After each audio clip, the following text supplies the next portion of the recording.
আচ্ছা, এখানে কিছু দেখতে পাচ্ছি নারিকেল গাছ, এগুলোতে কি আপনার ওই ইটভাটার ধোঁয়া অথবা মোবাইলের যে টাওয়ারের রেডিয়েশন, এই রেডিয়েশনের প্রভাবে পাতাগুলোতে সাদা সাদা একটা ছত্রাক জাতীয় কিছু ধরা পড়েছিল নাকি?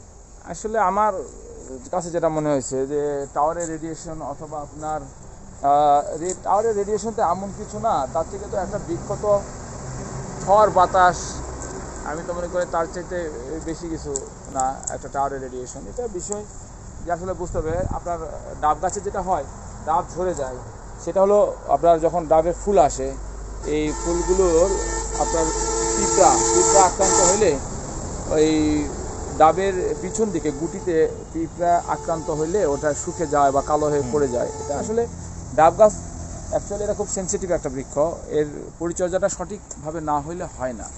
হ্যাঁ, আপনার পাতা এটা আসলে ছত্রাক আক্রান্ত হয়, আবার ডাব এটা আপনার পোড়া হয়, এটা মাকড় জাতীয় কীটের আক্রান্ত হয়।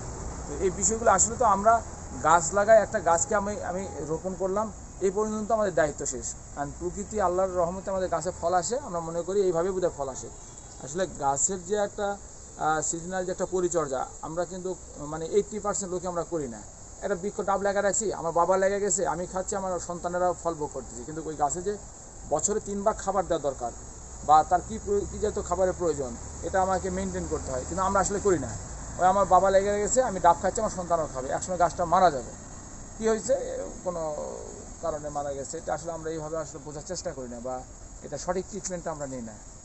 আমি মনে করি সঠিক ট্রিটমেন্ট থাকলে প্রত্যেকটা গাছ থেকে ফলন পাওয়া সম্ভব।